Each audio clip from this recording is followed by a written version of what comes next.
안녕하십니까. 전기산업기사 2과목 전력공학 2014년 3회 문제풀이를 시작하도록 하겠습니다. 여러분 교재 1160페이지 21번으로 가시죠. 21번. 자, 정삼각형 배치의 성간거리가 5m랍니다. 무슨 소리냐면 전선이 R상, S상, T상이 정삼각형 배치되어 있답니다. 그러니까 이 거리가 다 5m랍니다. 5m. 여기도 5m, 여기도 5m. 그러면 우리가 등가성간거리를 구한다 그러면 이게 등가성간거리 구할 때 어떻게 구하죠? 등가성간거리 구한다. 정삼각형에서는 그냥 D가 등가성간거리하고 똑같은 거죠. 만약에 이게 비정삼각형 배치되어 있다. 그때의 등가성간거리를 어떻게 구해요? 3승분의 루트 어떻게 구하면 된다? 1, 2, 3라고 하면 D1, 2 곱하기 D2, 3 곱하기 D3, 1으로 하면 되겠죠. 이렇게 하면 되지만 지금은 정삼각형 배치에서는 이거 해봐야 어차피 D 다시는 등가성간거리는 D가 나오겠죠. 그리고 D 다시를 구해봐야 이건 5m일 것이다. 뭐 이런 의미를 내포하고 있고요. 전선의 지름이 1cm인 자 성간거리는 5m로 표시했고 지름은 cm로 표시했으니 둘 중에 하나는 뭘로 바꿔야 되는 거예요? 단위를 cm로 바꾸든 m로 바꾸든지 해줘야 되겠지. 자 그럼 지름을 1cm를 m로 바꾼다 그러면 어떻게 해야 될까요? m로 바꾼다 그러면 반지름을 넣어주죠. 나중에 우리 뭘 구하고 있어? 정전 용량을 구할 때 반지름이 들어가야 되는데 그때 반지름을 계산하려면 지름을 뭘로 나눠줘야 돼? 2분의 D로 나눠줘야지만 걔가 뭐가 나오는 거예요? 반지름이 나오는 거지. 근데 얘가 지금 뭐로 주었어? 센티메다로 주어졌으니까 얘를 어떻게 해줘야 돼? 10에 몇 승을 곱해줘야지만 메다가 나오는 거예요. 몇 메다가 나오는 거야? 메다가 나오면 어떻게 해야 돼? 센치에다가 10에 몇 승 해줘야 돼? 마이너스 2승 해줘야지만 메다가 나오는 거죠. 그렇죠. 메다가 나올 것이다. 그러면 2분의 지름이 얼마예요? 1cm 해줬으니까 1 곱하기 10의 마이너스 2승 해줘야지만 얼마 메다가 나올 것입니다. 라는 걸 내포하고 있죠. 자, 이 상태에서 한 선의 정전 용량을 계산합니다. 정전 용량 C에는 어떻게 계산합니까? C에는 어떻게 계산해요? 0.4605 로그 11m라는 R분의 D분의 등가성간거리가 들어가 있지. 0.02413이다. 자 그러면 0.4605에다가 아이고 죄송합니다. 로그 11m라는이지. 갑자기 왜 0.4605가 나왔어? 로그 11m라는 얼마? 로그 11m라는 R값이 얼마예요? 1을 2로 나누면 0.5겠지. 0.5 곱하기 얼마예요? 10에 마이너스 2승분의 D는 D 다시는 얼마가 됐어? 5가 들어가야 되겠죠. 왜? 등가성간거리가 D와 같다 그랬으니까 5m를 넣어주고 그 다음에 분자에는 0.02413이 곱해지면 되겠죠. 그러면 얼마? 뭐가 나오는 거예요? 마이크로페라파 킬로미터가 나올 겁니다. 자 그러면 답이 몇 번에 있어요? 0.008이 나온답니다. 0.008 마이크로페라파 킬로미터가 나온답니다. 답 1번에 있네. 1번. 아시겠죠? 자 22번 갈까요? 22번은 보일러 급수 중에 포함되어 있는 산소 등에 의한 보일러 배관의 부식을 방지할 목적으로 사용되는 장치는 그랬는데요. 우리 보일러 배관에는 뭘로 꽉 차 있지? 증기가 꽉 차 있지. 왜 증기가 되는 거야? 자 볼까요? 우리 보일러다 그러면 보일러를 어떻게 하냐면 발전소에 가시면 보일러가 여기가 뭐야? 화덕이야 화덕. 여기다 뭐 올려놓고 석탄 재를 올려놓고 아래서 뭐 하는 거예요? 버너로다 불을 붙여주면 버너 이렇게 타겠죠. 여기에 뭐가 있냐면 드럼 장치라는 게 있어요. 드럼 장치가 있는데 아래는 물로 되어 있고 위에는 뭐가 되어 있어? 증기가 이렇게 있습니다. 그럼 물이 어떻게 떨어지는 거야? 이렇게 하원관을 통해서 여기 보일러 내부에 이렇게 포설되어 있겠지. 관이 포설되어 있고 관에서 불을 떼주면 관에 물이 뭘로 변하는 거야? 이제 온도가 100도씩 올라가면서 증기가 될 거 아니에요. 그 증기를 다시 어디다 과열기에 넣어주고 기수분리기에 넣어주고 기수분리기 2차 측에서 나오는 그 증기가 보일러 속에 들어가는 게 과열기야, 과열기. 과열기를 통해서 어디로 가는 거야? 터빈 쪽으로 이렇게 가서 일을 하게 될 텐데, 이 보일러 관 내에 증기를 포함한 다른 것들은 절대 들어가면 안 됩니다. 증기만 들어가야 되는데, 예를 들어서 여기에 산소가 포함되어 있다. 그러면 산소가 뭐를 만나면, 증기를 만나면 뭐가 되겠어? 산화가 되죠, 산화. 어떤 예를 들어서 이런 거지. 우리가 탄소에다가 공기가 들어가면 뭐가 되는 거예요? 이산화탄소가 되죠. 얘네들이 산화를 일으키는 거 아니야. 이것처럼 다 산화가 돼버립니다. 그렇기 때문에 공기를 다 빼줘야 돼. 그 공기 빼주는 게 뭐냐? 탈수기야, 탈수기. 그게 뭐야? 탈기기다 이 말이야, 탈기기. 공기를 빼주는 장치가 뭐라고요? 탈기기다. 그래서 다음 몇 번에? 2번에 있네요. 2번. 이거 보시면 이렇게 돼 있죠. 보일러 배관의 부식을 방지할 목적으로 사용되는 장치는 공기 빼주려고 뭘 설치한다고? 탈수기 설치한다고. 그게 탈기기다 이 말이에요. 아시겠죠? 자, 그 다음에 23번으로 가죠. 송전선로의 절연 설계에 있어서 주된 결정사항으로 옳지 않은 것은 그랬는데요. 자, 절연 설계에 있어서 주된 결정사항으로 옳지 않은 것은 그랬습니다. 절연 설계, 절연은 뭐 갖고 하는 거예요? 절연이 무슨 의미야? 절연, 인슐레이션을 해야 된다. 인슐레이션, 코디네이션 해야 된다. 절연 협조. 서로 어떤 절연을 해야 되는데, 뭐야? 무슨 절연이야? 지금 여기서 나오는 것은 철탑이 있습니다. 지지물에 대해서 애자를 가지고 뭐를 했다는 거야? 전선을 지지물에 기계적으로는 고정했고, 정기적으로는 뭐 한 거야? 서로 절연했죠? 이렇게 절연을 하는데, 1번부터 좀 보시면, 송전선로의 절연 설계에 있어서 주된 결정사항으로 옳지 않은 걸 찾으라 했으니까 1번에 애절연의 개수가 많으면 절연이 잘 되는 거 맞아요? 맞지? 왜? 기계적으로 지지물에 전선을 고정하기도 하지만 전기적으로 지지물하고 뭐 한 거야?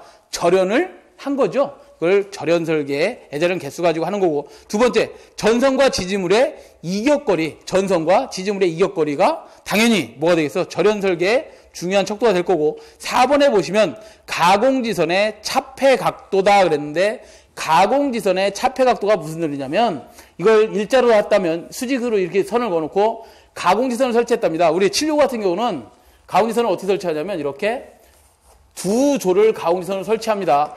이거 보호각을 뭐라고 하냐면 지금 얘기하는 4번에 나온 차폐각이라고 하는 겁니다. 이것도 절연한 거 아니야? 누구에 대해서? 이상전압에 대해서 이 이상전압이 어디에 송전선에 치지 않게 하려고 765 같은 경우는 한전에서는 마이너스 8도로 다 설계를 합니다. 그러니까 무슨 소리냐면 얘 각하고 얘 각 안에 그 전선이 이렇게 들어가 있다 이 말이지.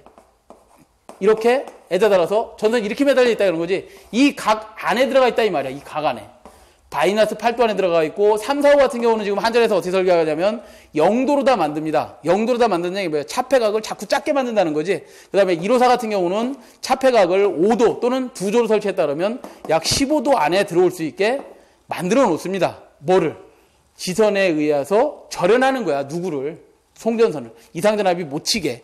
자, 그런데 3번에 보면 전선의 굵기야. 전선의 굵기하고 절연협조하고 무슨 관계 있어요? 절연 설계하고 관계가 없겠죠. 전압의 크기는 당연히 절연 설계에 반영이 돼야 되겠지만 전선의 굵기는 상관이 없다. 그래서 답은 3번입니다. 우리 투트라인 같은 경우는 뭐 45도 정도 차폐각을 두고 있습니다. 보호각으로서. 자, 하여튼 그 정도만 알아두시고 24번으로 가겠습니다. 가공전선의 전선 진동을 방지하기 위한 방법으로 틀린 것은 그랬는데요. 우리 전선의 진동은 왜 생기는 거예요? 한번 공진이 딱 일어나기 시작하면 전선의 무게와 지금 주위의 어떤 조건, 그러니까 전선의 무게, 어떤 전선 주위의 조건, 이런 것들이 서로 맞았을 때 계속해서 공진이 일어나는 거지. 공진이 한번 일어나면 전선이 계속해서 흔들립니다. 똑같이 반복, 끊어질 때까지 원래 흔들립니다. 그렇지만 그걸 방지해주면 되겠죠. 방지하는 방법이 뭐야? 전선의 진동 방지가 뭐예요? 진동 방지. 댐퍼다 이거죠. 댐퍼를 설치하면 된다. 댐퍼가 어떻게 생겼어요? 여러분들 철탑을 한번 이렇게 쳐다보시면 전선이 있다. 여기에 전선이 있으면 전선쯤에 이렇게 보시면 여기 한번 갯벽다기 한번 달려있을 거예요. 이렇게 잘 보세요. 한 번도 본 적 없잖아. 전기쟁인데도 불구하고 이 댐퍼를 보시면 얘가 두 개가 달려있는 데가 있고 한 개 달려있는 데가 있고 이렇습니다. 그러니까 전선 길이에 따라서 댐퍼의 숫자를 좀 조정할 수도 있고 이런 것들을 가지고 뭐 한다? 전선을 진동을 방지시키는 거다. 틀린 방법을 찾으시오 그랬습니다. 1번부터 보시면 토셔널 댐퍼를 설치한다. 토셔널 댐퍼는 뭐냐면 이렇게 생겼습니다. 전선에다가 이렇게 달아. 댐퍼를 어떻게 다냐면 이렇게 상하 진동을 방지하기 위해서 댐퍼를 다는 걸 이걸 토셔널 댐퍼라고요. 이걸 스톡 브릿지 댐퍼라고 하는데 토셔널 댐퍼 가지고 전선의 진동을 방지한다. 스톡 브릿지 댐퍼 가지고 전선의 진동을 방지한다. 이런 거고요. 그 다음에 두 번째 보시면 스프링 피스톤 댐퍼와 같은 진동 제지권을 설치한다 그랬어요. 진동 제지권은 뭐냐면 우리 여기에 보면 삼각 요크가 달려 있어요. 삼각 요크에 전선을 이렇게 지지해주는 전선을 우리 진동 제지권을 설치한다고 합니다. 답 2번 맞고요. 그 다음에 3번에 보시면 경동선을 ACSR로 교환한다. 전선이 가벼우면 바람에 의해서 잘 진동이 할 거 아니야. 그렇기 때문에 3번이 틀렸습니다. 3번이 답이 되겠네요. 자, 우리가 경동선이다 그러면 무게가 얼마냐면 경동선은 비중이 8.89입니다. 8.89. 킬로미터당 8.89 곱하기 10의 마이너스 3승 무게를 갖고 있고 ACSI다 그러면 알루미늄 전선이기 때문에 얘는 전선의 무게가 2.7 곱하기 10의 마이너스 3승의 무게를 가지고 있습니다. 그래 비중이 어떤 게 무거운 거야? 경동선이 당연히 무겁지. 무거우면 덜 흔들리겠죠. 바람에 의해서. 근데 무거운 전선을 가벼운 전선으로 바꾸겠다고? 이거는 잘못된 거죠. 그래서 답은 3번이 될 겁니다. 자, 어쨌든 그 정도 봐주시고 25번으로 가시죠. 자, 25번은 변압기 손실 중 철손의 감소 대책이 아닌 것은 그래서요. 변압기 손실이다 그러면 변압기 손실이다 그러면 가장 크게 뭘로 보는 거예요? 두 가지로 구분할 수 있겠지. 뭐 철손과 동선이 있겠죠. 동선. 철손은 뭐가 있어요? 철손에는 두 가지가 와류손과 뭐가 있어? 히스테리시스손이 있죠. 히스테리시스손이 있습니다. 그죠? 동선에는 뭐가 있는 거예요? 저항선이 있는 거지. 저항선이 있습니다. 물론 표류부하선도 있지만 뭐 워낙 작으니까 고려하지 않고 철손과 동선으로 크게 나눈다. 어찌됐든 철손의 감소 대책이 아닌 것은 철에서 생기는 것을 철의 어떤 구조를 변경하거나 뭐 철을 좋은 걸 쓰거나 뭐 자석 밀도를 줄여주거나 이렇게 하면 철손이 저감되는 거 아니에요? 그죠? 그러면 철손을 저감하는 방법이 아닌 것을 찾으라 그랬어요. 1번부터 보시면 자석 밀도를 감소시켜라. 자석 밀도를 감소시켜라. 답 1번 맞고요. 2번 고배양성 규소강판. 여러분들이 고배양성 규소강판 0.35mm의 규소강판을 성층해서 사용하고 있죠? 왜? 와류손을 줄이려고 규소강판을 성층해서 사용합니다. 0.35mm짜리. 그죠? 네, 이것도 대책이 될 거고요. 세 번째, 아몰퍼스 변압기를 채용해라. 와류손이 어떻게 생기는 거냐면 이렇게 생깁니다. 어떻게 생기냐면 철판이 있어요. 이렇게 철판이 있으면 철판의 두께가 이만하다고 하자. 그러면 여기 전류가 투과되면 그 주위에 뭐가 생겨요? 암페어 오르나사 법칙에서 전류가 이렇게 생기면 흐르죠. 이 전류가 생기는데 자장에 의해서 전류가 이렇게 생기겠지. 죄송합니다. 이렇게 생길 거 아니야? 전류가 이렇게 흐른다면 자석이 이렇게 유기되니까 여기 이걸 우리는 뭐라고 하냐? 와류손이라고 합니다. 맴돌이 전류, 앱디 커런트라고 하는데 이 전류가 생긴단 말이야. 이 전류에 의해서 다음 판에 또 뭐가 있을 거야? 이 철판이 또 있을 거 아니야? 여기에 의해서 다시 또 얘에 의해서 또 뭐가 생겨 여기에? 전류가 흘러. 그러면 그 전류에 의해서 다시 또 뭐가 생기는 거야? 이렇게 맴돌이 전류가 또 생겨. 이것들을 자꾸 성층하면 그 와류손이 줄어든다는 거잖아.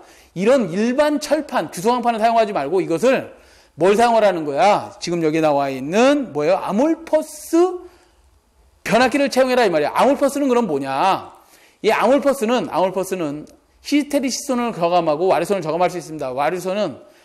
이 아몰퍼스 변압기는 뭐냐면 마이너스 106도에서 그러니까 이거 쇠 구조 NS 이 구조 하나의 구조로 돼 있단 말이야. 이 철도 그 구조가 움직이지 못하게 아예 마이너스 106도에서 그냥 확 용융을 시켜버립니다. 그렇기 때문에 손실이 대단히 줄어듭니다. 아몰퍼스 변압기를 사용하면. 어쨌든 3번도 맞고요. 4번에 보시면 건선의 단면적을 증가한다. 이건 뭐야? 동선하고 관계 있는 거지? 그죠? 건선의 단면적을 증가한다. 또는 건선수를 적게 한다. 이런 것들은 동선을 저감하는 대책이 되겠죠. 그래서 답은 4번이 될 겁니다. 어쨌든 이 정도 알아두시고요. 자, 그 다음 26번으로 갈까요? 26번은 부하전류의 차단 능력이 없는 것은 그랬는데요. 부하전류를 차단할 능력이 없는 것은 이겁니다. DS라고 하는 겁니다. DS는 뭐냐면 디스커넥터 스위치라 그래서 어떤 소호 능력이 없어. 얘는 소호 능력이 없는 스위치예요. 소호 능력이 그럼 뭐냐? 우리가 부하를 온하거나 오프하면, 그러니까 이게 전등을 또는 뭐 이런 어떤 뭐 에어컨이라든가 이런 것들을 온오프할 때 여러분들 차단기 갖고 온오프하죠. 차단기 갖고 온오프할 때 이렇게 보면 뭐가 나오지? 아크가 나오지. 아크. 그냥 바로 꺼지는 게 아니라 아크가 나오는데 이 DS라는 놈은 아크를 없애는 능력이 없어. 이거 가지고 예를 들어서 DS를 가지고 여기다가 부하를 달았다. 그 다음 얘를 온오프하면 소능력이었기 때문에 그 아크가 누구한테 온다는 거야? 나한테 확 불어버립니다. 그렇기 때문에 얘는 부하 전류를 온오프하면 절대 된다, 안 된다? 안 된다. 왜? 소능력이 없기 때문에. 그럼 얘를 사용할 때는 어떨 때만 부하가 없이 무부하 상태에서만 그냥 부하 아무것도 없어 그냥 지 혼자서 온오프 할 수밖에 없다라는 거지. 무부하 상태에서만 무부하 상태에서만 온오프 할 수 있다. DS는. 그래서 다음 몇 번이에요? 부하 전류 차단 능력이 없는 거 4번 단록이다 이 말이에요. 단록이 DS 디스커넥터 스위치라고 합니다. 자, 27번으로 갈게요. 27번. 자, 27번은 차단기가 전류를 차단할 때 재점호가 일어나기 쉬운 차단 전류는 그랬는데 상당히 좀 어려운 문제 중에 하나입니다. 여러분들 아마 이런 걸 배우셨을 거예요. 차단기가 차단이 가장 어려운 경우는 언제냐 그러면 무부하시 충전설로 개방의 경우에 가장 차단이 어렵다고 그랬어요. 자, 그럼 이게 무슨 소리냐면 변전소가 있습니다. 예를 들어서 변전소가 있고 여기에 변전소 앞에 CB가 있겠죠. CB가 달려있고 이게 차단기가 달려있고 장거리 송전 선로가 있습니다. 선로가 있는데 예를 들어서 얘가 무부하 상태가 됐어. 무부하가 상태가 되면 얘가 선로는 어떻게 되죠? 대지하고 뭘 하지? 항상 C로 이렇게 충전이 되겠죠. 충전이 될 겁니다. 이 C로 다 충전이 되는데 이 C라는 놈은 진상이에요? 지상이에요? 당연히 진상무효분이지. 이 진상무효분을 차단하려면 개방하려면 그 진상무효분에 의해서 진상전류가 선로에 계속 충전되고 있기 때문에 걔를 차단하기가 상당히 어렵습니다. 그러니까 이 정도만 알아두시고 우리가 항상 무부하시 충전선로 개방할 때가 좀 차단이 어렵다. 왜? 진상무효전류기 계속해서 어디에? 선로에 진상전류를 충전하고 있기 때문에 그렇다라 정도만 알아두셨으면 좋겠습니다. 왜? 나중에 일단 뭐 어떤 차단 메커니즘을 좀 그려달라 그러면 그때는 그려드리겠지만 더 이상 알 필요는 없을 것 같다. 그래서 진상전류가 영향을 주기 때문에 그렇다. 그렇게 답하시면 되겠습니다. 답은 3번입니다. 그래, 무부하가 됐다. 차단기가 닫혀있는 상태다. 항상 대지하고 부하가 없으니 선로에 C가 충전될 것이다. 그 C는 진상분이다. 그 진상전류 때문에 차단이 어려운 것이다. 라고 하시고 그때 재점호가 일어난다라고 보시면 되겠습니다. 답은 몇 번에 있어요? 3번에 있습니다. 3번. 28번으로 가죠. 자, 28번은 전력용 콘덴서의 직렬로 콘덴서 용량의 5% 정도의 유도 리액턴스를 삽입하는 목적이 뭐냐 이거죠. 뭐 답은 다 알고들 계실 겁니다. 여러분들 28번에 보시면 이런 거죠. 콘덴서가 이렇게 있답니다. 콘덴서가 있는데 이 콘덴서를 어떤 CB를 이용해서 온하거나 오프하면 개방하거나 투입하면 어떤 특이현상이 생깁니다. 이 콘덴서라는 놈은 전하가 충전되어 있기 때문에 개방 시 특이현상이 생기고요. 투입 시에도 특이현상이 생깁니다. 투입 시의 특이현상으로 가장 대표적인 게 전압 강화가 생깁니다. 전압 강화가 생기고 과도 전류가 생기고 과도 전압이 생기고 과도 주파수가 나오고 그 다음에 투입할 때 개방할 때 도립 전류가 나옵니다. 도립 전류가 나와요. 도립 전류가 전격 전류의 약 6배 내지 13배까지도 나옵니다. 그렇기 때문에 이 콘덴서를 개방할 때나 투입할 때는 이 콘덴서의 잔류전하를 제거할 목적으로 뭘 설치하느냐? 항상 여기다가 뭘 설치한다? 디스차지 코일을 답니다. 이렇게 병렬로 설치하는데 이 병렬로 설치하는 것 외에 도립전류, 전격전류에 몇 배 나온다 그래서 약 6배에서 13배 정도 이렇게 나오는 전류는 뭐를 갖고 있다고? 고조파 성분을 갖는 진상전류란 말이야. 이 진상전류가 나오면 그 진상전류에서 고조파가 나온다 해서 그 고조파 제거해줘야 되겠죠. 그 제거하는 게 뭐야 여기에? 직렬로 시리즈 리액터, 직렬 리액터를 설치해줘야 된다 이 말이야. 시리즈 리액터를 설치해줘야 합니다. 그러면 얘하고 서로 뭐 잡아놨다는 거야? 공리 잡아놓은 거지. O 고조파 잡는 오메가 L하고 O 고조파가 발생하는 오메가 C하고 뭘 잡아놨다는 거야. 이렇게 서로 병렬 공진을 잡아놓습니다. 병렬 공진을 잡아놓는데 그 용량은 어떻게 하느냐. 이 오메가 L은 이렇게 한다는 거 아니야? 5가 밑으로 내려오면 5 25분의 1 오메가 C분의 1 아니에요. 그죠? 얘 25분의 1 하면 그 값이 얼마야? 0.04가 나오나요? 0.04면 결국 얘가 뭐야? 4%짜리를 뭘 달아줘야 된다고? 리액턴스를 달아주면 직렬 리액터를 달아주면 고조파가 5고조파가 제거된다는 거 아니야. 그죠? 근데 이론적으로는 4%짜리인데 실질적으로는 몇 %짜리 단다는 거야? 요즘은 6%짜리를 달아주고 있습니다. 이렇게 여기 문제에서도 그랬잖아요. 콘덴성량의 5% 정도, 5%가 아니라 6%짜리 달아주고 있습니다. 6% 정도의 고도, 지금 문제에서 5% 틀린 건 아니에요. 5에서 6%라고 어떤 이론상에 이렇게 나타내니까 5에서 6% 정도의 유도 리액턴스를 삽입하는 주 목적이 뭐냐? 얘 왜 삽입하는 거야, 얘? 도립전류에 의해서 같이 기어 나오는 뭐를? 오고조파를 제거하려고. 아시겠죠? 그래서 시리즈 리액터를 설치하는 것이다. 답은 몇 번에 있어요? 2번에 보니까 오고조파 전류의 억제라고 되어 있네요. 자, 29번으로 가겠습니다. 29번은 중거리 송전선로의 T형 회로일 경우 4단자 정수 A는 그랬는데요. 중거리 송전선로가 있답니다. 이렇게. 한번 그려볼게요. 선로를 그려보면 선로에 뭐 직렬 임피던스가 있을 거고 선로에 병렬로 충전되는 어드미턴스가 있을 거 아니야. 얘 선로의 임피던스 Z는 뭘 갖고 있어요? 어떤 성분이 Z값이야? 선로가 갖고 있는 저항값에다가 선로가 갖고 있는 뭐 리액턴스 값을 합한 게 뭐예요? 임피던스 Z지? 그치? 선로가 포설돼서 송전선로가 쭉 포설되면 그 선로에 뭐 저항이 있을 거고 리액턴스 값이 있단 말이야. 이게 직렬 임피던스 성분이고 어드미턴스 성분은 뭐예요? 대지하고 충전되는 뭐 C값.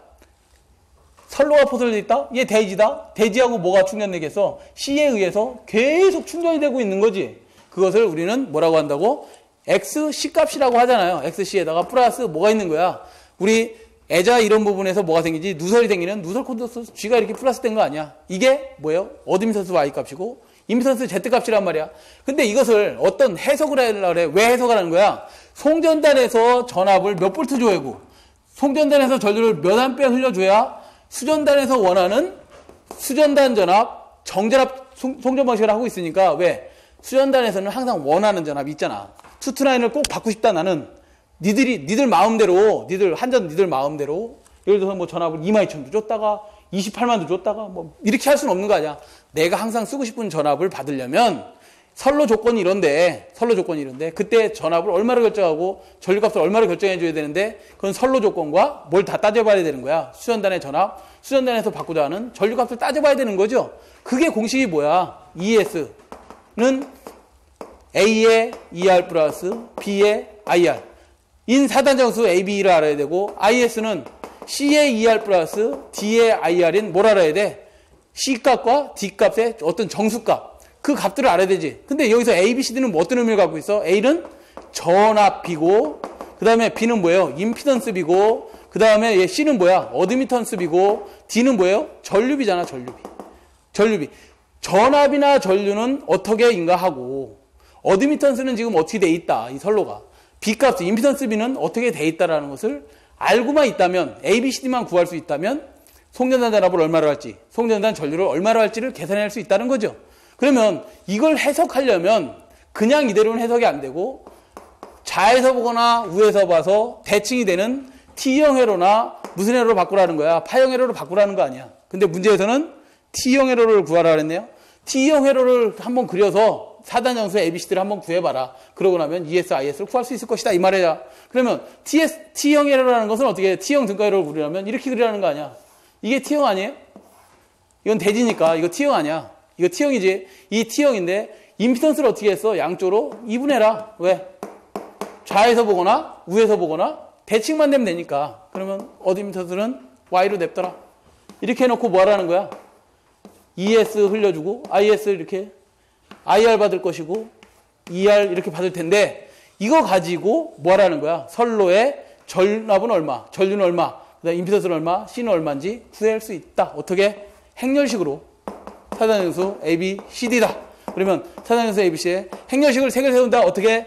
첫 번째 임피던스, 그 다음에 어드미턴스, 그 다음에 두 번째 임피던스 가지고 행렬식을 3개를 세워라 이 말이야. 이렇게 세워라 이거죠. 3개를 세우는데 그러면 이거 갖고 뭘 구할 수 있다? 4단 정수 T형 회로에서의 4단 정수 ABCD를 구할 수 있더라. 자, 그랬습니다. 그러면 먼저 첫 번째 행렬식을 할 때는 뭘 가리고 뒤에 거 가리고 맨 앞에 거만 가지고 합니다. 전압이나 전류는 흘려줬을 거 아니야. 전압비 전류비라 그랬으니까 전압 전류는 인가되어 있을 거고 비정수는 뭐예요? 임피던스비니까 임피던스비 2분의 Z이고 그 다음에 어드미턴스 있어 없어? 없으니까 제로. 그죠? 그 다음에 가운데 거 어드미턴스 풀어라. 그러면 전압 전류 흘리고 인가되어 있을 거고 그 다음에 임피던스 제로. 얘는 얼마로 해요? 어드미턴스 Y다. 마지막 행렬식 어떻게 세워? 마지막 행렬식 1 전압전류. 그 다음에 뭐예요 여기? 여기 얼마야? 2분의 Z이고 왜? 하나 있으니까. 어드미턴스 얼마? 제로다. 이거 가지고 뭐 하라는 거야? 행렬 풀으라는 거지? 풉니다. 어떻게 풀어요? A부터 구해볼까? A는 요거 곱하기 플러스 요거 해주면 되는 거지. 자 그러면 요거 두 개 곱해주면 어떻게 나와? 1 곱해주면 당연히 1일 거고 플러스 Y하고 2분의 Z 곱하면 2분의 ZY가 나올 것이다 이 말이야. 그죠? 그 다음에 B는 어떻게 구해요? B는 이거에다가 이렇게 곱해주면 되는 거 아니야? 그죠? B는 요거 곱해주는 거지. 비정수 구할 때는 어떻게 한다고? 1에다가 0 곱하면 0 1에다가 2분의 Z만 남겠네. 왜? 1 곱하면 2분의 Z만 남는 거 아니야? 그 다음에 C는 어떻게 구해요? 이렇게 구하는 거지.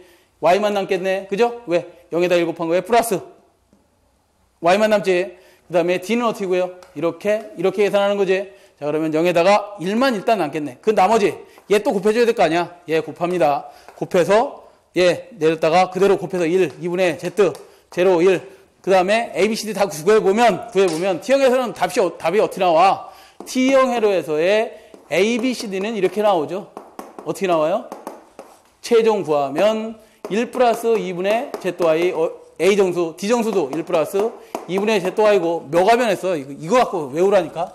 요게 변했잖아. 요게 어떻게 변했어요? Z에 1 플러스 4분의 ZY로 변했고 안 변한 건 어떤 거야? 어드미턴스만 안 변했다 이거지. 이렇게 해서 A 값을 구하시오 그랬으니까 A 값은 몇 번에 있어요? 1번에 답이 있네. 이렇게 구해라 이 말이야. 아시겠죠? 자꾸 해보셔야 됩니다. 저거는. 자, 그 다음 몇 번을 갈까요? 30번. 자, 30번으로 가시죠. 피레기의 제한전압이랑 그랬는데 제한전압이 뭐냐면 이런 거예요. 가공성전선로가 있습니다. 여기에 지중으로 바뀌는 뭐 TR이 있거나 TR이라고 할까요? 그 다음에 가공선이 있어. 가공선이 이상전압이 칩니다. 이상전압이 치면 그 이상전압이 쳐서 그대로 변압기에다 영향을 준다? 그러면 변압기 절연 파괴될 거 아니야. 이상전압, 아주 큰 이상전압이 들어와서 내가 쳤어. 그 이상전압이 변압기로 들어오면 뭐예요? 변압기가 뭐가 된다고? 소선되겠지. 그 소선되지 말라고 변압기 앞쪽에다 뭘 달아줘? 피레기를 이렇게 설치합니다. 피레기를 설치하면 이상전압이 들어왔어. 그 이상전압이 TR로도 일부는 들어가겠지만 원래 뭐부터 빠지겠어? 절연 내력을, 절연 강도를, 기준 충격 절연 강도를 얘보다는 피레기가 낮춰놨으니 이상전압이 먼저 얼리 빠져요. 이쪽으로 빠지겠지. 이거 빠지고 나서 얘 빠지는 걸 뭐야? 충격성 이상전압에 대해서 방전한 전압이지. 그 전압을 우리는 뭐라고 하냐면 제한전압이라고 합니다. 제한전압. 무슨 소리야? 충격 방전이 시작된 전압에서 방전을 시작하고 나서 방전이 멈춘 다음 피레기 단자에 이렇게 남게 되는 전압을 우리 피레기의 제한전압이라고 합니다. 그 제한전압으로 제한해놓고 나면 그 나머지 전압이 얼리 들어가는 거야. 이제 TR로 들어가니까 TR은 아무 이상이 없이 그냥 저절로 운전이 되는 거겠죠. 자연적으로 운전이 되는 것을 얘기하는 것이고 더 깊이는 말씀을 안 드리겠습니다. 우리 피레기에 대해서 어떤 정규 공부를 하시면 제가 정확하게 다들 좀 알려드리고 싶은데 너무 할 게 많아요. 피레기는. 그렇기 때문에 요 정도에서 하기로 하고 답을 보자. 피레기 제한전압이란 방금 전에 뭐라고 말씀드렸지? 충격파 전류가 흐르고 있을 때 피레기에 남게 되는 단자전압이다. 그런 말씀 드렸었죠. 그래서 답은 4번이 됩니다. 4번. 자, 잠깐 좀 설명을 드리고 하면 1번부터 좀 볼까요? 1번은 뭐냐? 상용주파 전압에 대한 피레기의 충격 방전 개시 전압이다. 상용주파 전압에 대해서는 피레기가 동작을 하지 않습니다. 그렇기 때문에 1번은 아니고요. 2번 보면 충격파 침입 시 피레기의 충격 방전 개시 전압이다. 그러면 충격 방전 개시 전압은 뭐야? 충격파가 침입했을 때 방전을 개시하는 전압을 충격 방전 개시 전압이라고 하죠. 제한 전압은 관계없다. 이 방전 개시 전압이 끝나고 난 다음에 피레기 단자 간에 남게 되는 전압이 제한 전압이에요. 그 정도 알아두셨으면 좋겠습니다. 더 이상 안 보는 게 맞겠네요. 자, 그래서 30번은 4번이라고 하고요. 31번으로 가죠.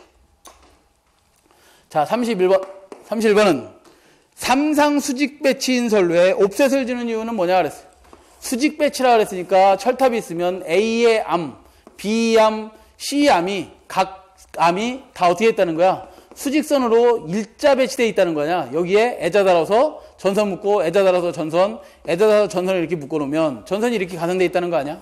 이렇게 가선되어 있으면 자, 겨울에 눈이 옵니다. 눈이 소복히 쌓였어요. 이 눈이 쌓였다가 어떤 원인에 의해서 뭐 문헌에 의하면 새벽 아침에 여러분들 밥하고 막 빨래하고 이럴 때 전선에 열이 올라가면서 미풍이 한 2m 뭐 그러니까 한 8m/s 정도가 불기 시작하면 이게 동시에 탈락을 한답니다. 눈이 탈락을 해버리면 얘가 뭐 한다고? 점프를 해버린단 말이에요. 이렇게 전선이 점프를 합니다. 이걸 우리 슬리트 점프라고 하는데 슬리트 점프하면서 A상과 B상 또는 C상이 서로 뭐가 된다는 거야? 혼촉이 되는 거죠. 이 혼촉이 되기 때문에 이 혼촉되는 것을 방지해야 될 거 아니야. 그럼 어떻게 하느냐? 암을 하나를 이렇게 길게 뺍니다. 그러면 전선이 어디에 달려있는가? 여기 달려있으니 얘는 전선은 어떻게 달려있어? 이렇게 달려있으니 수직 배치가 안 돼 있고 어떻게 되어 있는가? 이번에는 삼각 배열로 되어 있는 거죠. 이렇게 삼각 배열로 만들어 놓는 게 뭐라고? 옵셋이다 이 말이에요. 옵셋을 주는 이유는 뭐냐 그래서 단락을 방지하기 위해서 그렇다. 그래서 답은 2번으로 하시면 되겠습니다. 자, 32번으로 가시죠. 32번. 32번은 송전선로에 매설지선을 사용하는 주된 목적은 그랬어요.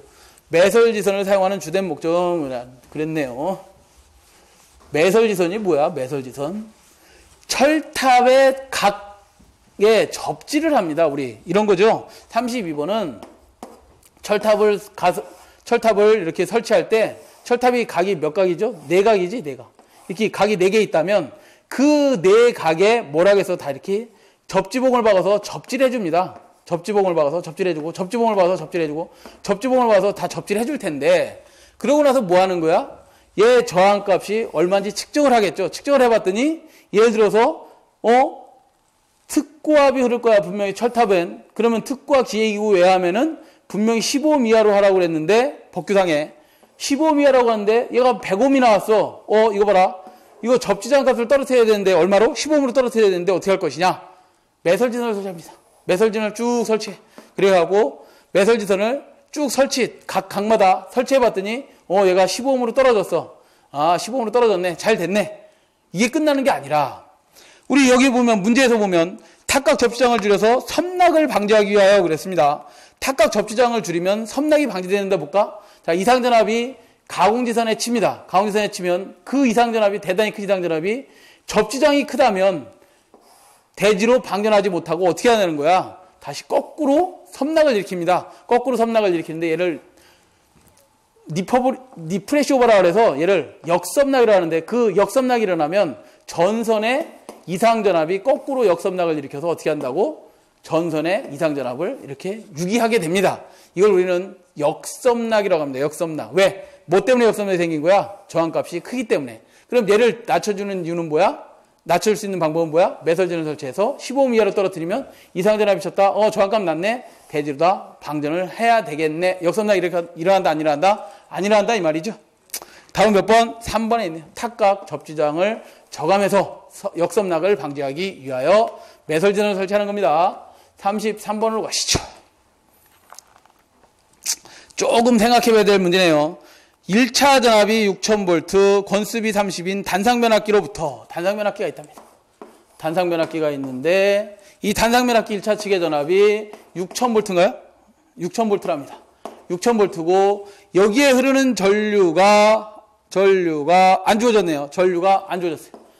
완전류가 안 주어지고 2차 측에 이렇게 권수비를 30으로 권수비가 1대 30이랍니다.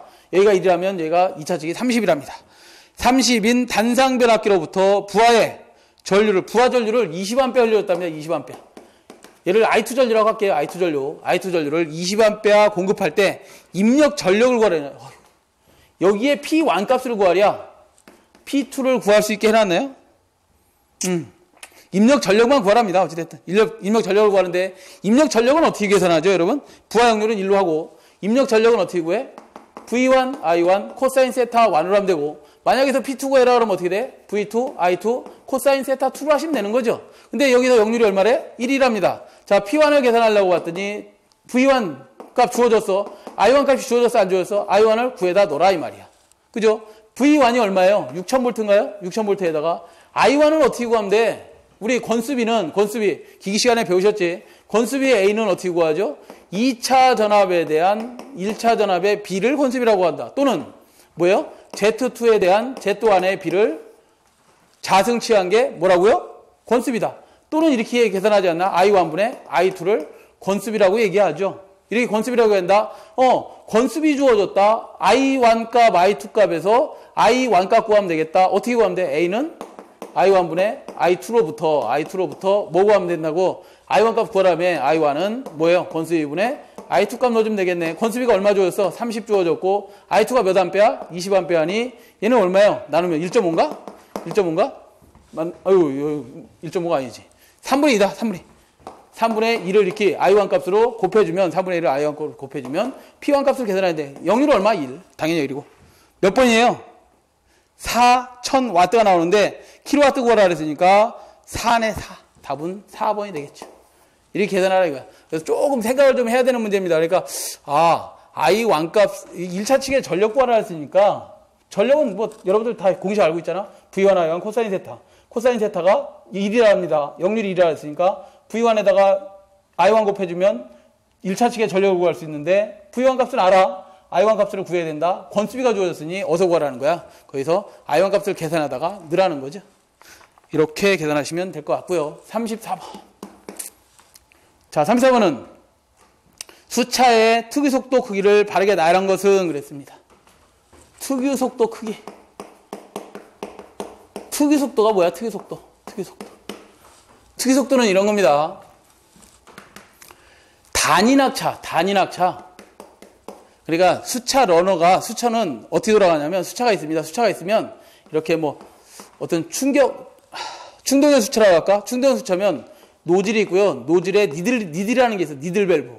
그래서 물을 이렇게 조정해주는 이렇게 밸브가 있겠지. 밸브가 있어서 얘를 앞으로 넣었다가 뺐다 하면 물량이 조정이 됩니다. 그 물량을 조정해서 여기다 뭐야? 터빈이 달려있고 터빈에 이렇게 날개가 있겠지. 날개가 있으면 여기 터빈 날개에다가 물을 쏴주는 겁니다. 이렇게.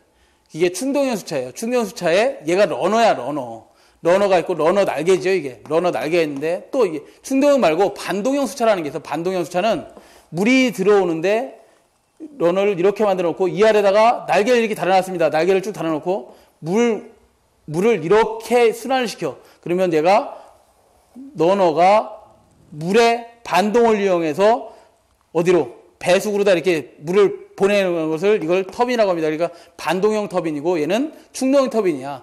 이 터빈이 러너의 모양이 기하학적으로 서로 똑같은 형태면 단위낙차 1m에서 1kW의 출력을 내는 데 필요한 1분간의 회전수, 1분간의 RPM, 회전수를 뭐라고 하냐면 특유속도라고 해요. 예? 도대체 뭔 소리인지 모르겠다. 더 쉽게 설명을 하면 충동형 수차는 고낙차에 사용을 합니다. 반동형 수차는 전낙차에 사용을 합니다. 고낙차에 사용하면 자연 낙차에 의해서 터빈 속도를 아주 빠르게 얻을 수 있겠죠. 왜? 높은 데서 물을 떨어뜨리는 거니까 고낙차에서는 뭐라고? 터빈 속도가 대단히 빠릅니다. 터빈 속도가 어떻다고? 터빈의 속도가 빠르다. 전낙차에서는 낙차가 작기 때문에 터빈의 속도가 어떻다? 느리다. 그러면 터빈을 경제성이 있게 너무 크지 않게 만들려면 이 터빈 속도가 빠른 데서는 특유 속도를 NS라고 할게요. 특유 속도 NS를 작게 해도 됩니다. 그렇지만 전낙차에선 터빈의 속도가 느리다 보니 NS를 특유 속도를 크게 해야 됩니다. 그 특유 속도가 크기를 바르게 나열한 것은 그랬어요. 그랬는데 이 특유 속도 크기를 다 여러분들이 외워야 된다는 거 아니야? 결국은 특유 속도는 이렇게 나눕니다. 어떻게 나누냐? 특유 속도의 크기는 원래 충동형 수차가 있습니다. 충동 수차에서는 무슨 수차만 사용하냐면 펠톤 수차만 있습니다. 펠톤 수차를 해서 이 펠톤 수차의 특유 속도는 12에서 NS 23까지가 됩니다. 그래서 속도가 이 정도 된다 이 말이야. 충동형에서는 NS가 작은 겁니다. 그 다음에 이 나머지 반동형에서는 펠톤 수차가 뭐 아니라 프란시스 수차가 있습니다. 프란시스 수차가 있는데 얘의 속도는 특유 속도는 얼마냐면 NS는 이렇게 계산합니다. 어떻게 하냐면 H 유연학차에다가 20분의 2만 플러스 30을 곱해서 얘를 전압차용에서는 65에서 뭐 한 150, 그 다음에 150에서 중낙차에서는 250, 250에서 약 350의 RPM을 냅니다. 그 다음 반도연 수차에서 프란시 수차만 있는 게 아니라 프로펠러 수차가 또 따로 있습니다. 프로펠러 수차가 있는데 얘의 속도는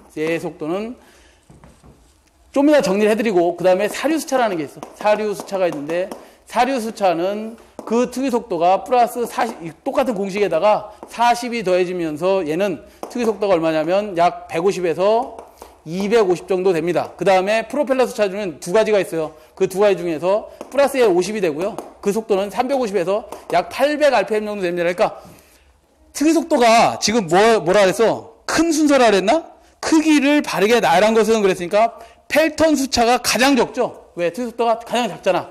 그 다음에 뭐라 그랬어요? 프란시 수차가 뭐 150에 요 정도 범위에 있으니까 그 다음에 거고, 그 다음에 뭐야? 카플란 수차가 어디에 들어가냐면 요 프로펠러 수차에 들어가. 튜블러 수차하고 카플란 수차가 튜블러라는 거하고 카플란 수차가 이 범위에 들어가. 걔가 얼마였어? 350에서 800이라 했잖아. 그러니까 가장 작은 건 누구야? 얘가 첫 번째. 그 다음에 프란시스, 그 다음에 사류 수차인 프로펠러 수차인 카플란 수차, 얘가 세 번째로 크더라 이거야. 가장 큰 건 누구예요?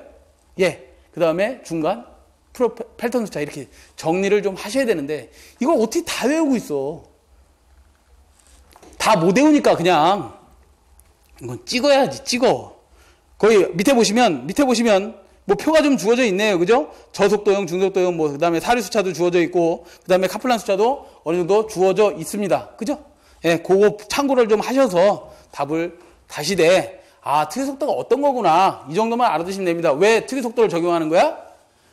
터빈의 크기를 너무 크게 안 하려고, 경제성을 갖고 가려고 저렇게 하는 겁니다. 그 정도만 봐두시고 찍어. 이걸 어떻게 다 외워? 공부할 거 잔뜩 있는데, 그죠? 35번으로 갈게. 35번은 전력계통의 전압 조정을 위한 방법으로 적당한 것은, 이런 거나 해, 이런 거. 전압 조정을 하는 방법은 두 가지가 있죠. 어떻게 하는 거야? 직접 전압을 조정하는 방법이 있고 간접 전압을 조정하는 방법이 있어요. 직접 조정할 때는 어떻게 하는 거야? 뭐 변압기의 탭을 조정해서 전압의 권수비를 조정한다 이 말이야. 권수비를 조정해서 하든지, 아니면 슬라이드 악스라 그래서 전압의 크기를, 코일을 양을 조정하는 뭐가 있냐면 인덕션 볼테이지 레귤레이터라 해서 얘들 유도 전압 조정기를 사용해서 하는 방법이 있고요. 66kV 이하 변전소에서는 뭐 SVR이라는 걸 또 사용합니다. 스태틱 볼테이지 레귤레이터를 이용해서 뭐 전압을 조정하는 방법들이 있습니다. 이렇게 전압을 직접 조정하는 방법이 있고, 우리 간접 조정하는 방법이 중요해요. 간접 조정하는 것은 무효분을 조정하는 거야. 무효분을 조정하는데 진상 무효분을 만들 거냐, 지상 무효분을 만들 거냐 이거야. 그래, 무효분을 조정하면 뭐가 변한다? 전압이 조정되는데 그걸 우리는 간접 조정이라고 해요. 전압을 간접 조정할 수 있다. 그래서 1번부터 좀 보시면 전압을 조정하기 위한 방법으로 적당한 것은 그런데 1번에 보시면 계통에 콘덴서 또는 리액터를 투입한다. 콘덴서를 투입하면 진상 무효분을 공급하는 것이고, 리액터를 투입하면 지상 무효분을 전력계통에 공급해 주는 거죠. 답은 뭐 벌써 1번이네. 1번이고요. 자, 뭐 밑에 풀이가 좀 나와 있으니까 조단 설비에 대해서 동의조사기도 좀 참고를 하시고 답을 체크하시기 바라겠습니다. 답 1번이고요. 36번으로 가죠. 36번은 설비 A가 150kW, 수용률 0.5, 설비 B가 250kW, 수용률 0.8일 때 합성 최대 전력이 235kW이면 부등률은 얼마가 되는지 답하시오 그랬습니다. 부등률은 뭐 하는 거예요? 부하의 분산 지표를 나타내는 거죠. 부하의 분산 지표를 나타내는 겁니다. 지금 사용되고 있는, 동시에 사용되는 부하의 분산 지표를 나타내는 것을 부등률이라고 합니다. 무슨 소리냐? 이렇게 변압기가 있어요. 변압기가 있고 부하가 몇 개 있다 그래서 두 개가 있답니다. 근데 여기가 예를 들어서 전등부하야, 순수. 여기도 전등부하야. 전등부하가 예를 들어서 10kW를 소비했고 얘도 10kW를 소비하는데, 그럼 변압기 크기 얼마로 해야 되는 거야? 이론적으로 따지면 20kW에 맞는 뭐 20kV짜리를 설치해야 되겠죠. 그렇지만 A 수용과 B 수용과의 전등이 키는 시간이 틀리다 이거지. 그러면 변압기 용량을 좀 작게 할 수도 있잖아? 왜? 최대 전력 걸리는 시간이 틀리니까. 그럼 예를 들어서 15kV짜리 변압기를 가지고 얘네들도 공급할 수 있지 않겠냐? 그러면 15K를 만들기 위해서 20을 뭐 15로 나누면 얘가 뭐 1.25가 나왔다고 하자. 1.25가 나왔으면 얘가 뭐가 되는 거야? 부등률이 되는 겁니다. 이 부등률을 계산하라 이 말이야. 어떻게 주어지고 이렇게 주어졌답니다. 어떻게 주어졌어요? 변압기 밑에 부하가 두 개가 있는데 부하가 하나가 150kW가 주어져 있고 하나가 얼마? 250kW가 이렇게 있답니다. 두 개가 있는데 이거의 수용률은 얼마? 0.5. 이거의 수용률은 얼마? 0.8이랍니다. 결국 무슨 소리야? 수용률이라는 의미는 뭐예요? 150kW 부하가 있는데 50%는 여름 부하, 50%는 무슨 부하? 겨울 부하다 이 말이야. 여름 부하고 겨울 부하를 동시에 쓸 리는 없잖아. 그러다 보니 진짜 수용되고 있는 건 150kW 설비 중에서 50%만 사용됩니다. 이게 수용률이에요. 아시겠죠? 이렇게 수용률이 적용되고 설비용량이 되어 있을 때 합성 최대 전력이 235이면 그때 부등률은 그랬어요. 부등률은 우리 공식 어떻게 되죠? 부등률은 합이지. 각각의 수요 최대 전력의 합을 뭘로 나눠준 게 합성한 최대 전력으로 나눠준 게 부등률이다. 얘는 항상 뭐보다 크다? 1보다 크거나 같다 이 말이죠. 자, 그러면 여기서 합성 최대 전력을 주어졌고 각수요 최대 전력을 구할 수 있게 합을 구할 수 있게 주어졌으니 부등률은 이렇게 계산하면 되겠네. 합성 최대 전력이 얼마 걸린대요? 235kW가 걸린답니다. 각수요 최대 전력의 합은 얘는 150 설비용량에다가 얼마를 곱해주면 0.5를 곱해주면 이 수용가에 A 수용가에 뭐가 나오는 거야? 최대 전력이 나오는 거죠. 150 곱하기 0.5 하면 걔가 A 수용가의 최대 전력이 나왔고 이거의 합이라 그랬으니까 플러스 얼마? 250kW에다가 수용률 0.8을 곱해주면 얘가 얼마 나오냐? 부등률이 1.17이 나온답니다. 3번에 답이 있네. 이렇게 부등률을 구해라 이 말이에요. 아시겠죠? 그 다음에 37번으로 가죠. 송전선로에 가공지선을 설치하는 목적이 뭐냐? 가공지선. 송전선로에 가공지선 왜 설치하는 거야? 전선 보호하려고 설치하는 거 아니야? 이상전압에서. 37번 보시면 이런 거죠. 철탑이 있습니다. 가공전선이 이렇게 설치되어 있는데 얘가 내가 치면 아무것도 없어. 방호장치가 아무것도 없다. 이상전압에 의해서 전선로에 내격될 거니까 얘 방지하려고 뭐 설치하는 거야? 가공지선 이렇게 설치하겠죠. 이상전압으로부터 뭐를? 전선을 보호하려고 내야 되는 자폐. 답 몇 번에 있어요? 2번에 있네요. 자, 38번으로 가죠. 송전단 전압이 3300V, 수전단 전압이 3000V이다. 수전단의 부하를 차단한 경우, 무부하 상태가 됐대. 수전단 전압이 3200V라면 이율의 전압 변동률을 물었어. 전압 변동률. 자, 전압 강하율은 뭐고 전압 변동률은 뭐예요? 이런 거지. 자, 송전단이 있습니다. 서브스테이션이 있어. 여기서부터 우리 수용과 변압기까지 뭐 생긴 거야? 그러니까 부하를 쓰다 보니까 여기다가 부하를 걸어서 이렇게 부하를 쓰다 보면 여기에 뭐가 생겨? 전압 강화가 생기죠? 전압 강화가 생길 겁니다. 자, 전압 강화는 어떻게 계산하죠? 전압 강화는 수전단 전압분의 뭐? 전압 강화는 수전단 전압을 100%로 했을 때 뭐예요? 송전단 전압과 수전단 전압의 차겠지. VS-VR 곱하기 100한 게 뭐예요? 전압 강화고요. 전압 강화율이고 100%를 썼으니까 강화율이 되겠네. 델로다 표시하자. 자, 그 다음에 우리 전압 변동률이라는 건 뭐야? 여기서 전부하를 썼을 때하고 무부하가 됐을 때의 얘기죠. 그러면 전부하를 걸었을 때 전압이 어떻게 되겠어? 조금 떨어질 거고 부하가 아예 없었다 그러면 전압이 약간 높아지겠죠. 그치? 그 차를 뭐라고 하는 거야? 전압 변동이라고 하는 거고 그걸 백분율로 나타내는 게 뭐가 되는 거예요? 전압 변동률이 되겠지. 입실론이라고 한다면 전격 전압, 수전단 2차 측의 전격 전압분의 뭐예요? 무부하 상태의 어떤 전압 마이너스 전격 전압 곱하기 100%한 게 뭐라고? 전압 변동률인 거지. 율. 100을 곱한 거니까. 자, 그러면 전압 변동률 구하라 했으니까 2차 측 수전단 전압은 누구하고 똑같아? VR 수전단 전압하고 똑같은 거지. 그 수전단 전압이 몇 볼트라 그랬어요? 수전단 전압이 3000V랍니다. 전격 전압 걸렸을 때가 3000V고 부하를 차단했을 때 걸리는 전압이 얼마예요? 3200V인가? 부하를 차단한 경우 수전단 전압이 3200V랍니다. 마이너스 전격 전압이 3000V 곱하기 100 하면 걔가 얼마라고요? 몇 프로? 전압 변동률이 6.67%가 생긴답니다. 답 몇 번에 있어요? 4번에 있네. 전압 변동률과 강하율과를 분류만 할 줄 아시면 돼. 전압 강화는 어디서 생기는 거다? 송전단과 수전단의 전압 강하를 100분율로 나타낸 거고, 전압 변동률은 전부하 전압과 무부하 전압과의 차를 100분율로 나타낸 게 전압 변동률이다 보시면 되겠습니다. 39번. 자, 진상 콘덴서의 2배의 교류 전압을 가했을 때 충전 용량을 구하시오 그랬어요. 충전 용량. 우리 충전 용량을 Q라고 표시한다면 충전 용량 Q는 어떻게 계산하는 거지? 3에다가 어떤 단상의 전압 곱하기 상전압 곱하기 충전 전류 IC를 곱해주면 되는 거죠. 이게 무슨 소리야? 3상에 충전되는 충전 용량을 구하라 그랬으니까 이렇게 곱한다 이 말이야. 처음 봤는데요, 공식. 이거지. 우리 단상 용량을 구해라, 단상 전력을 구해라 그러면 어떻게 구해? 상전압에다가 전류 R 곱하는 거 아니에요? 이것을 3상 전력을 구하라 하면 여러분들 어떻게 해요? 3에다가 상전압 곱하기 거기에는 전류 곱한 거 아니야? 똑같은 공식 아니야? 자, 여기서 어떻게 구한 거야? 이거 계산해보면 3에다가 상전압을 성간전압으로 바꾸면 성간전압을 상전압으로 바꾸면 누3분의 V 아니야? 여기다 I 곱하면 서로 지워줄 수가 없으니까 누3 분모 분자에 누3을 곱해주면 지워지잖아. 그럼 결국 뭐만 남아? 누3 VI만 남는 거 아니에요? 이것처럼 얘도 용량을 구해라 이거야. 3상의 용량을 구해라 이거야. 그러면 3에다가 2 상전압에다가 곱하기 IC는 뭐예요? XC분의 2가 되겠지?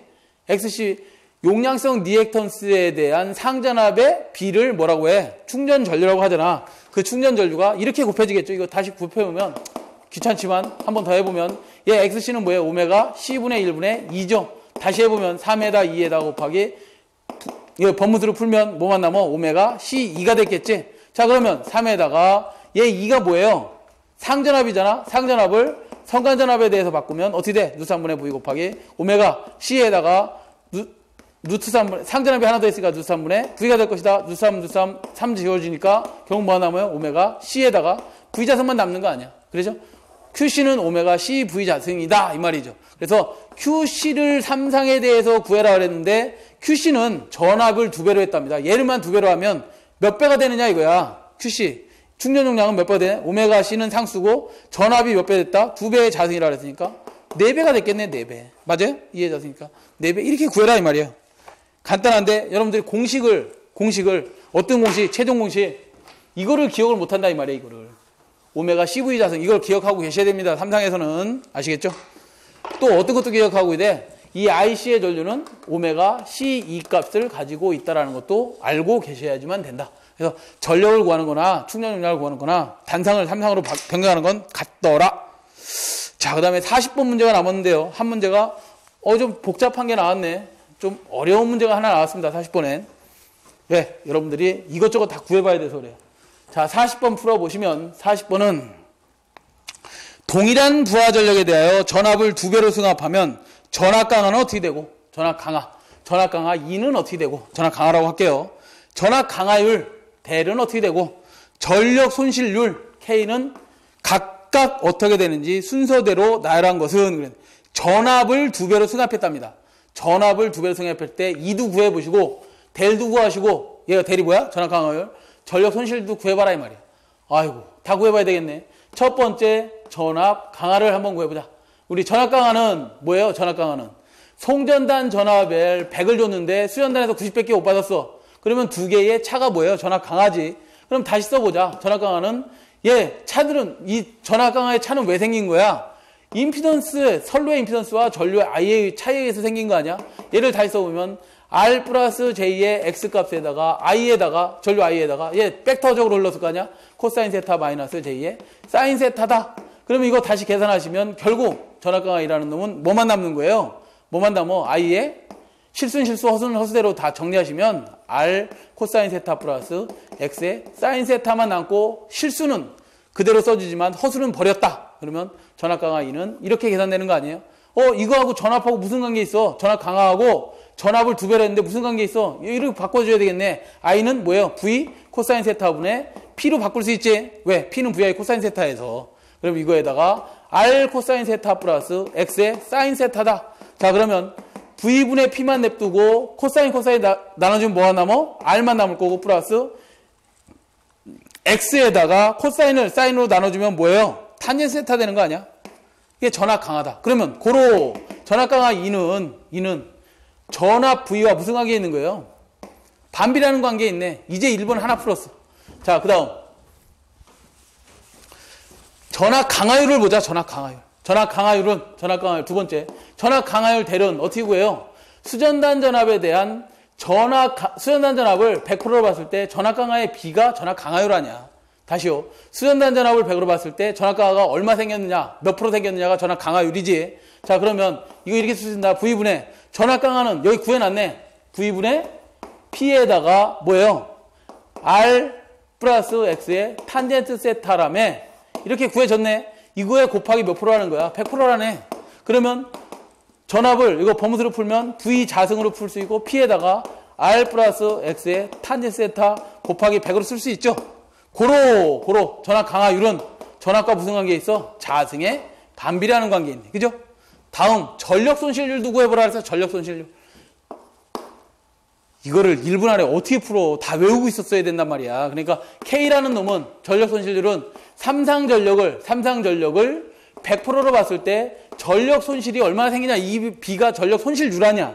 그죠? 그러면 삼상전력은 어떻게 구해요? 루트 3 VI 코사인 세타 분의 전력 손실은 뭐야? 3 I 자승 R 아니에요. 그죠? 이거의 100분율인데 이걸 피우 값으로 그냥 100 빼고 계산해보자. 그러면 II 지워주네요. 그 다음에 루트 3 V 코사인 세타 그러면 분모분자에 여기다가 II는 지워주고 루트 3 V 코사인 세타를 루트 3 V 코사인 세타를 곱해보자. 그러면 뭐만 남냐? 루트 3 지워지니까 V 자승 코사인 자승 세타분의 뭐가 남아요?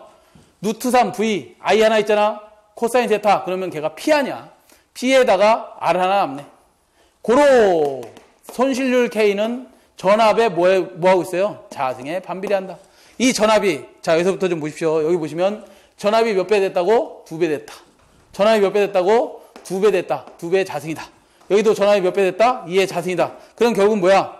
전압 강하는 몇 배가 되는 거야? 2분의 1배가 되는 거지? 2분의 1배가 되고 강하율은 얼마가 되는 거예요? 4분의 1이 되고 그 다음에 손실률은 얼마가 되는 거야? 4분의 1이 됐겠죠.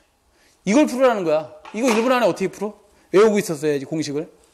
아시겠죠? 전압 강하는 어떻고? 전압에 반비례하고 전압 강하율은 어떻다? 전압에 자승에 반비례하고 손실률은 전압에 자승에 반비례한다는 걸 외우고 있어야지. 시험 나가서 이게 생각이나 나겠어? 안 나지. 자, 이렇게 해서 전기산업기사 2과목 전력공학 2013년 3회 문제풀이를 모두 마치도록 하겠습니다. 예, 여러분 수고하셨습니다.